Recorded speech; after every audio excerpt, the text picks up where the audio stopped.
Hey guys, the Roach is really bad against the tank. Reason number one, the Roach is armored, so it takes a lot of bonus damage from the tank.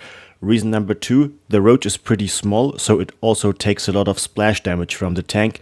And another thing is the Roach has a pretty short range of 4, so overall the Roach is often going to be killed before it can even fire a shot against the tank. So I would place the Roach into C tier. And next we have the Queen. And the Queen is a little bit better than the Roach because the Queen is not armored. So it doesn't take bonus damage and it is pretty tanky against the tank.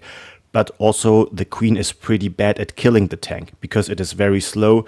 It only has a mediocre anti-ground range of 5 and it is pretty low DPS.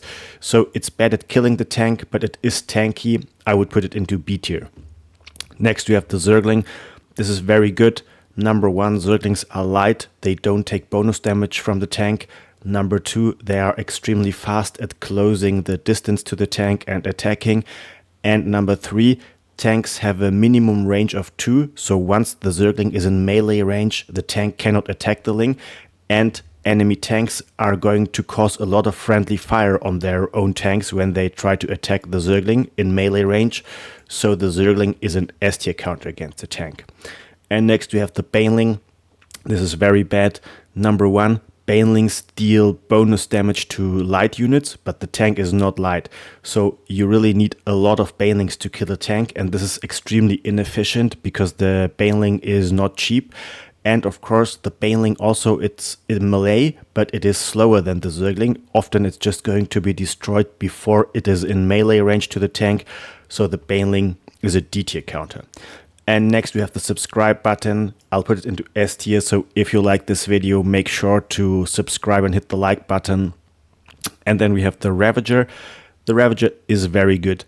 Number one, corrosive bile is usable against the tank because the tank is immobile when in siege mode, so actually the tank cannot dodge corrosive bile.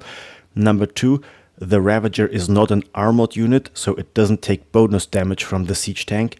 And the Ravager is also a big and clunky unit, so it is not really vulnerable to the splash damage of the tank.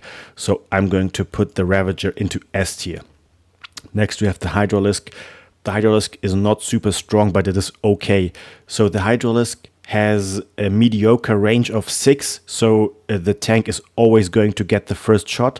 But on the other hand, the Hydra is pretty high DPS and the Hydralisk is light, so it doesn't take bonus damage from the siege tank. So if you move the Hydras quickly in close to the tank and quickly focus them down, you can get an okay trade, but it's not strong. I would put it into B tier. Next we have the Mutalisk. So this is of course an air unit and the tank doesn't have anti-air, which is nice. So I would say if you catch the tank without anti-air, it's of course an S tier, but in a real game situation, it's pretty easy for a Terran to make a couple of Marines for anti-air. And if the Terran has anti-air Marines, the Mutalisk is just not a stronger fighting unit. So overall in a real game, I would put the Muta into B tier. And next we have the Lurker. And the Lurker is an interesting one because tank and Lurker are quite similar. They both do bonus damage to armored and they are both armored. So they deal bonus damage against each other and they both are pretty long range. But the tank has a range of 13 and the Lurker has a range of 8 upgradable to 10. So the tank is always at a range advantage, and that's the reason why I think the Lurker is actually very bad, maybe even D tier against the tank, because if you want to attack the tank with the Lurker, you have to move inside the tank range and then borrow, and this means that the Lurker is often going to be killed before it can even fire a shot, so maybe D is too harsh, maybe C tier, yeah, it's not strong. And next we have the Corruptor. This is of course a D tier. It doesn't have an anti-ground attack. And next we have the Infestor. This is a mixed one. So number one, the fungal growth spell is ineffective because a siege tank in siege mode is immobile anyways. And also the damage is not high. Then number two, the neural parasite is okay, but risky because neural parasite has shorter range than a siege tank. So again, if you want to cast neural parasite on a tank, you have to move inside the siege tank range, and is risky because it's easy to lose the Infestor in this situation. But I think the third spell, Microbial Shroud, is really nice. It reduces incoming range damage to 50%, so it applies to the siege tank, and you can just cast 1 or 2 shrouds in front of the tanks and then move the rest of your Zerg army to swarm the tanks. This is a really good protection, so I would say this is an A tier counter to the tank.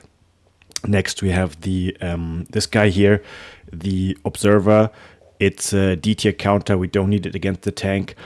And next we have the Swarm Host. The Swarm Host is generally not strong against units because the counter to the Swarm Host for every unit is just to run away until the Locust expire. But because the siege tank is a pretty immobile unit, it needs to siege up before it can move. It's actually more difficult for the tank to run away, and the Locusts fly, so they can't be hit by the tank. And if you micro them, you can land the Locusts just on top of the tank, and then you will get the bonus of friendly fire like for the Zergling. So I would say the Swarm Host is not strong, but is actually okay. It's not terrible against the siege tank. And next we have the Viper. This is also an interesting spellcaster. So Parasitic Bomb just applies to air units, not applicable to tanks. And the Abduct spell was changed because the siege tank is no longer abductable. So abductable now is useless, but still Blinding Cloud is still very useful. Again, because the tank is pretty immobile. So if you cast Blinding Cloud on the tank needs a couple of seconds to move out of the cloud. This is very strong. So I think before the recent patch, the Viper was an S tier with Abduct and Blinding Cloud. Now with Blinding Cloud, it's still an A tier in my opinion. Next, we have the Brood Lord, this guy here. This is an awesome counter. I'll put it into S tier. Number 1, of course, it's a flying unit. Tank doesn't have anti-air. It has good range.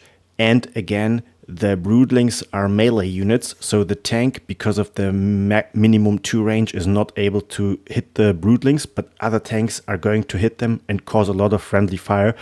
This is extremely strong against siege tanks. It's an S tier counter. And next we have the Hydralisk.